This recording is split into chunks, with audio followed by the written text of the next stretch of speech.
Hey guys, in this video, I'm going to show you how to select multiple vertices in Blockbench. Selecting multiple vertices is useful when reshaping or adjusting parts of a mesh more efficiently. First, make sure your object is a mesh and switch to Edit mode. In the toolbar, enable Vertex Selection. Click on a vertex to select it. To select multiple vertices, hold Shift on your keyboard and click on the other vertices you want to select like this.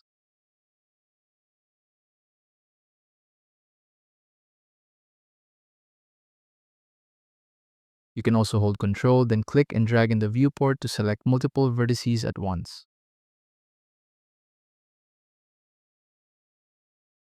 This is helpful when working with larger sections of a model.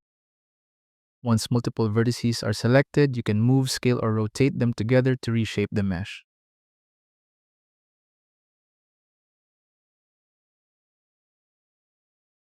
And that's how to select multiple vertices in Blockbench. Thank you so much for watching.